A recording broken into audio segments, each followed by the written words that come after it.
झारखंड में प्रकृति पूजा के पर्व आज कर्मा की उमंग है। केवल दिन है।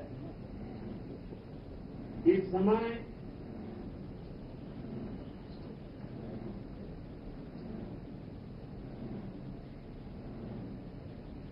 आज सुबह जब मैं रांची एयरपोर्ट पर पहुंचा तो एक बहन ने कर्मा पर्व के प्रतीक इस जावा से मेरा स्वागत किया। इस पर्व में बहनें अपने भाई की कुशलता की कामना करती हैं। मैं झारखंड के लोगों को कर्मा पर्व की बधाई देता हूं। आज इस शुभ दिन झारखंड को विकास का नया आशीर्वाद मिला है। 6 नई वंदे भारत ट्रेनें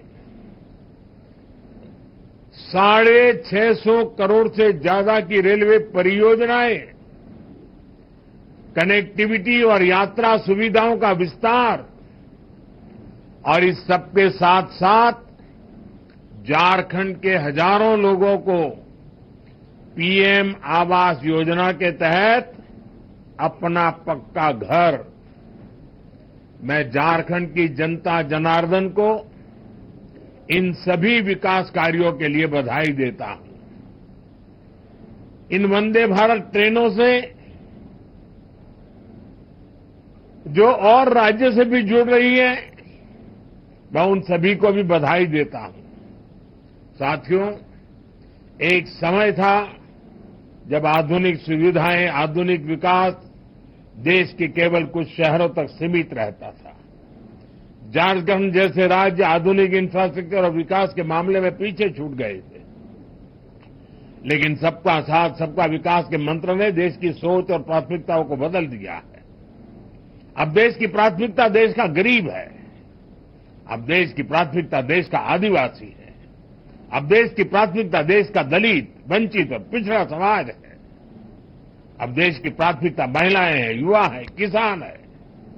इसलिए आज दूसरे राज्यों की तरह ही झारखंड को वंदे भारत जैसी हाईटेक ट्रेनें मिल रही है, आधुनिक इंफ्रास्ट्रक्चर मिल रहा है। साथियों, आज तेज विकास के लिए हर राज्य, हर शहर वंदे भारत जैसे हाईस्पीड ट्रेन चला चाहता है। अभी कुछ ही दिन पहले मैंने उत्तर और दक्षिण के राज्यों के लिए 3 नई वंदे भारत एक्सप्रेस को हरी झंडी दिखाई थी।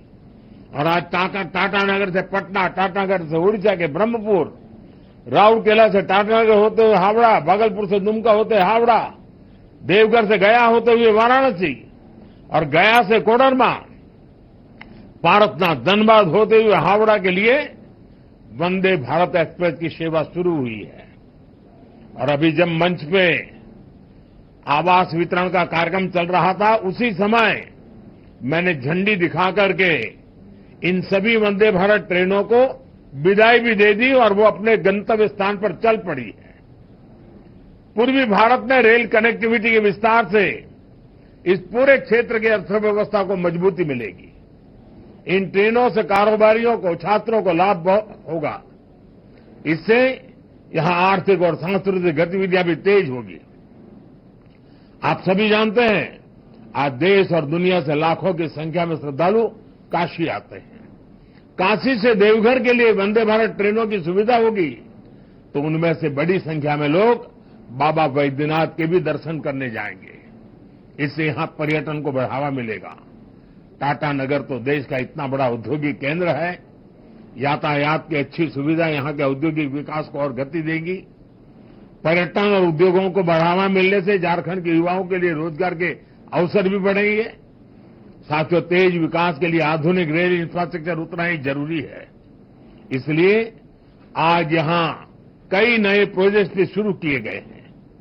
मधुपुर बाईपास लाइन की आधारशिला रखी गई है। इसके तैयार होने के बाद हावड़ा दिल्ली मुख्य लाइन पर ट्रेनों को रोकने की जरूरत नहीं होगी। बाईपास लाइन शुरू होने से गिरिडीह और जसीडीह के बीच यात्रा की भी कभी समय कम हो जाएगा। आज हजारीबाग टाउन कोचिंग डिपो की भी आधारशिला रखी गई है।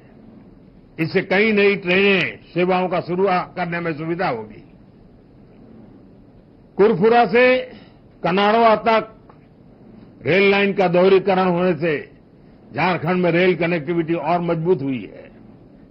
इस सेक्शन से दोहरीकरण का काम पूरा होने से अब स्टील उद्योग से जुड़े माल की ढुलाई और आसान हो जाएगी।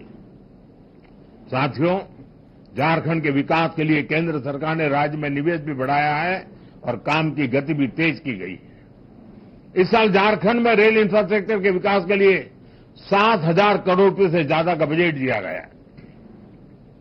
अगर हम इसकी तुलना 10 साल पहले मिलने वाले बजट से करें तो ये 16 गुना ज्यादा है। रेल बजट बढ़ने का असर आप लोग देख रहे हैं। आज राज्य में नई रेल लाइन्स बिछाने, उनके दोहरीकरण करने और स्टेशनों पर आधुनिक सुविधाएं बढ़ाने का काम तेजी से हो रहा है। आज झारखंड भी उन राज्यों में शामिल हो गया है जहां रेलवे नेटवर्क का 100% इलेक्ट्रिफिकेशन हो चुका है। अमृत भारत स्टेशन योजना के तहत झारखंड के 50 से अधिक रेलवे स्टेशनों का भी कायाकल्प किया जा रहा है। साथियों, आज यहां झारखंड के हजारों लाभार्थियों का पक्का घर बनाने के लिए पहली किस्त जारी की गई है। पीएम आवास योजना के तहत हजारों लोगों को पक्का घर भी बनाकर दिया गया है। घर के साथ साथ उन्हें शौचालय, पानी, बिजली, गैस कनेक्शन की सुविधा भी दी गई है। हमें याद रखना है, जब एक परिवार को अपना घर मिलता है तो उसका आत्मसम्मान बढ़ जाता है।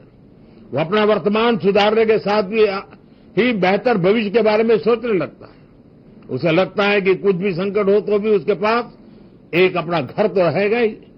और इसे झारखंड के लोगों को सिर्फ पक्के घर ही नहीं मिल रहे, पीएम आवास योजना से गांवों को और शहरों में बड़ी संख्या में रोजगार के अवसर भी तैयार हो रहे हैं। साथियों, 2014 के बाद से देश के गरीब, दलित, वंचित और आदिवासी परिवारों को सशक्त बनाने के लिए कई बड़े कदम उठाए गए हैं। झारखंड समेत देश भर के आदिवासी भाई बहनों के लिए पीएम जनमन योजना चलाई जा रही है। इस योजना के माध्यम से जनजातियों तक पहुंचने की कोशिश हो रही है जो बहुत पिछड़े हैं। ऐसे परिवारों को घर, सड़क, बिजली, पानी और शिक्षा देने के लिए अधिकारी खुद उन तक पहुंचते हैं। ये प्रयास विकसित झारखंड के हमारे संकल्पों का हिस्सा है। मुझे विश्वास है आप सबके आशीर्वाद से संकल्प जरूर पूरे होंगे।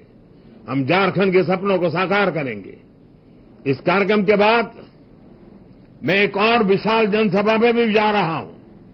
5-10 मिनट में ही मैं वहां पहुंच जाऊंगा।